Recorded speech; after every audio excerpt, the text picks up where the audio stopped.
In this video, we're going to go over 3 very commonly used Korean verb constructions that I'm pretty sure you'll find very useful. From a grammar standpoint, it's probably for those of you who consider yourselves in the intermediate level, but then when you actually take a look at the usage, it's something that we use pretty much every day. So I'm sure you'll find this very useful. Stick around and let's get right into it. Repeat after me. 떨어뜨릴 뻔했어요. 떨어뜨릴 뻔했어요. 떨어뜨릴 뻔했어요. 떨어뜨릴 뻔했어요. This means I almost dropped it. I almost dropped it, okay? With the meaning in mind, repeat after me again. 떨어뜨릴 뻔했어요. 떨어뜨릴 뻔했어요.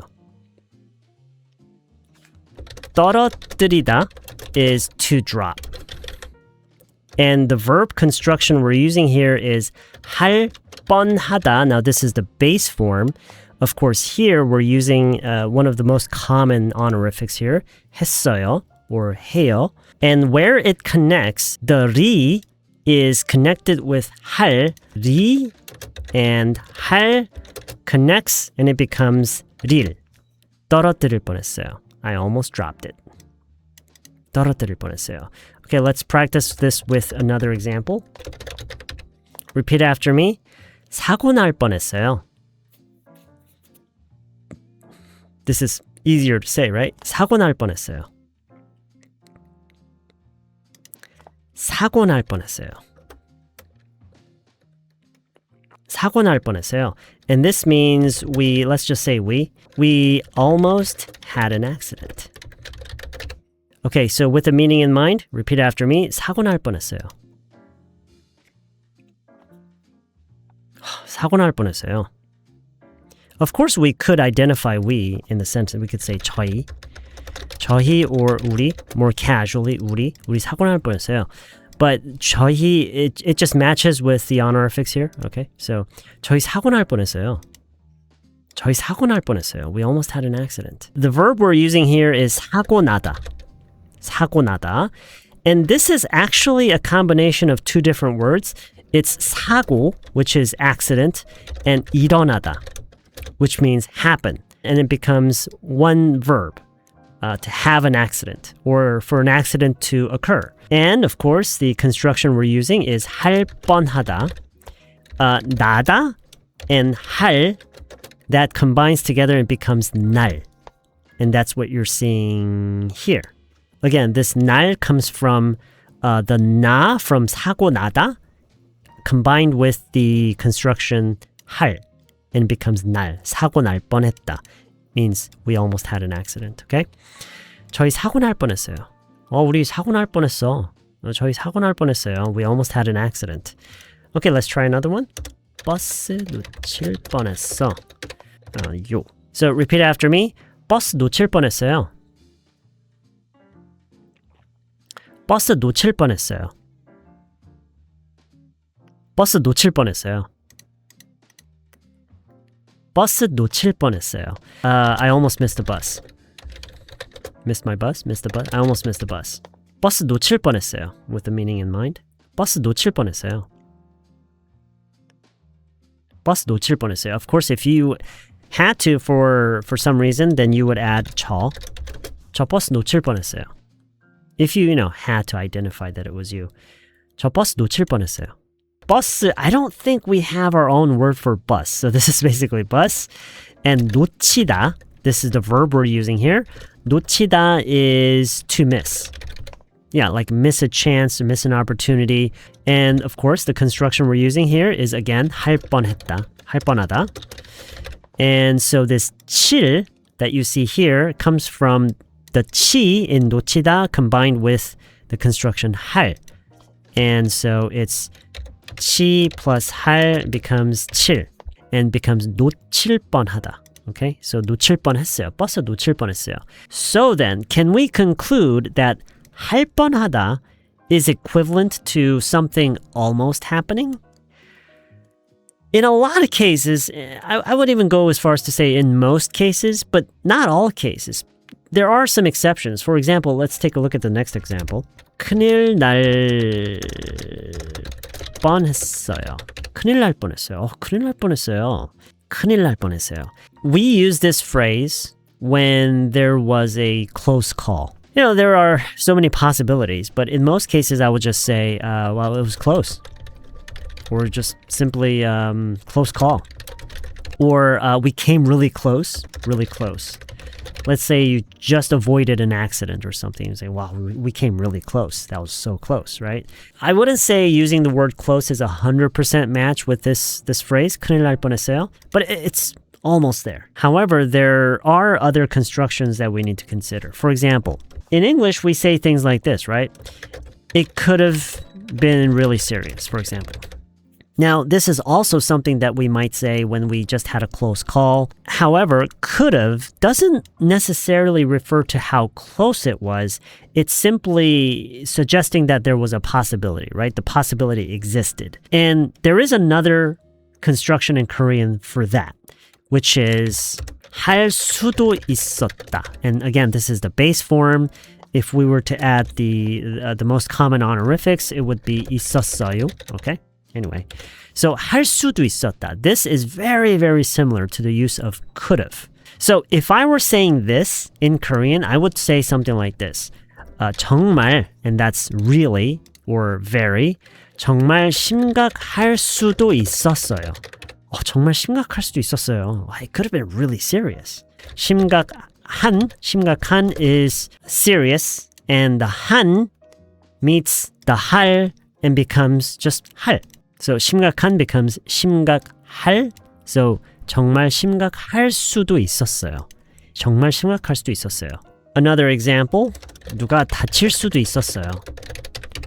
누가 다칠 수도 있었어요.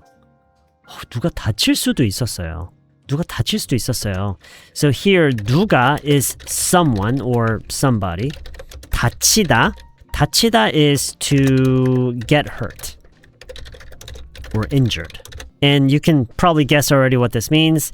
Someone could have gotten hurt. 누가 다칠 수도 있었어요. 누가 다칠 수도 있었어요. 누가 다칠 수도 있었어요. 누가 다칠 수도 있었어요. 누가 다칠 수도 있었어요. Something that's very convenient for Korean learners as well as English learners is that we don't always use could have in this sort of a negative context, right? Saying that something could have happened and we avoided something bad. For example, I could have helped you. And fortunately, in Korean, they do the same thing. I mean, we do the same thing. 제가 도와줄 수도 있었어요. In the real world, we would probably say something like 있었잖아요. 있었잖아요. Okay, so let me go through this really quickly. So, 있었어요. Now, this is just informative. You're just telling the person that, hey, the possibility existed. But saying 있었잖아요 is kind of like saying, you know I could have helped you. Yeah, so basically reminding the person that the possibility was there. So, you know I could have helped you. It's kind of like saying that. Anyway, so, hey, why didn't you say anything? 제가 도와줄 수도 있었잖아요. 제가 도와줄 수도 있었잖아요. I'll just put this in parentheses. 왜 얘기 안 했어요? 왜 얘기 안 했어요? So this is 왜 means why. 얘기 is talk or tell or say. 안 했어요. Why didn't you? 왜 안 했어요 means why didn't you do something? 왜 얘기 안 했어요? Why didn't you tell me? Why didn't you say something? Why didn't you say anything? 제가 도와줄 수도 있었잖아요. Come on, I could have helped you. Let's break this one down too. So 제가 means I. 도와주다. I'm not sure if this space is supposed to be here. Okay, let's just get rid of the space. I think that's more in line with day-to-day use. 도와주다 means to help. To help someone, okay? 누구를 도와주다. That's all we need, right? Okay, this is the verb that connects with the construction 할 수도 있었다. 주 plus 할 becomes 줄. And that's how we get this 줄 here. Okay, so 도와주다 and 할 connect and it becomes 줄, becomes 도와줄 수도 있었다, becomes could have helped you. 제가 도와줄 수도 있었잖아요. I could have helped you. There's one more that I want to show you. Now we're going to go English first this time because this is like one of the exceptions, okay? I almost had a heart attack. I guess we sometimes say nearly. I nearly had a heart attack. I almost had a heart attack. Not literally, right? Figuratively. So like when you were really shocked about something, like you heard something or you saw something and it really shocked you. In Korean, have a heart attack. 심장마비 걸리다. 심장마비 걸리다.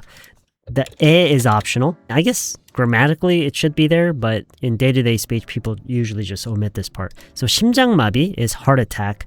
걸리다 is a very common word we use for illnesses and certain types of symptoms, like symptoms and illnesses, okay? So 심장마비 걸리다. Now, based on what we covered earlier, you might look at this and say, okay, so in Korean, this is the verb. So the 리 connects with what was it? 할 뻔하다, right? Something almost happening. 할 뻔하다. Okay, so 걸리다, 할, that must be 걸릴.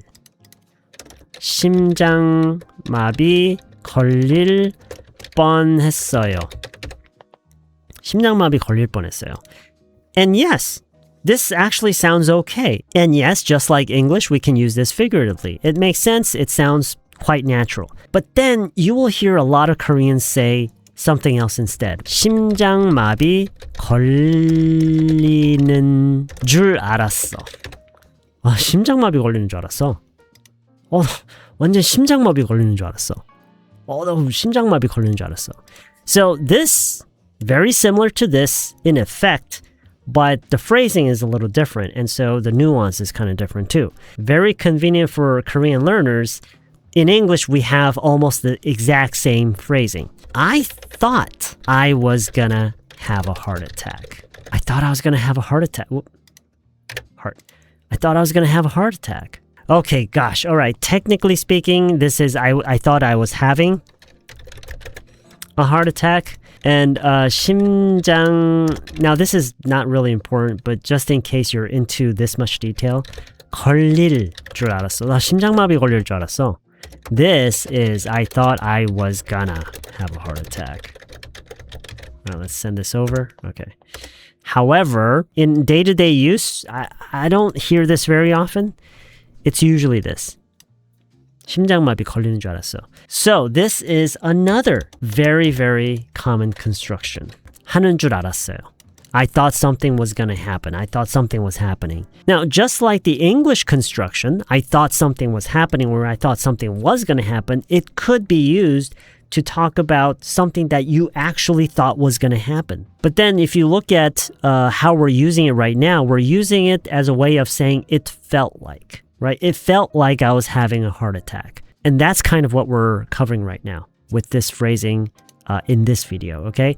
And that's why we have this. Should we number these? So that's the third one, because I did say we were going to talk about 3, right? So you thought something was happening, and the second one was something could have happened. This is number 2. 할 수도 있었다. Something could have happened. And the first one was something almost happened. 할 뻔하다. 떨어뜨릴 뻔했어요. I almost dropped it. 사고 날 뻔했어요. Almost had an accident. 버스 놓칠 뻔했어요. Almost missed the bus. 큰일 날 뻔했어요. Oh, close call. That was so close. Number 2, 할 수도 있었다. Something could have happened. The possibility existed. 할 수도 있었어요. 이럴 수도 있었어요. 저럴 수도 있었어요. 정말 심각할 수도 있었어요.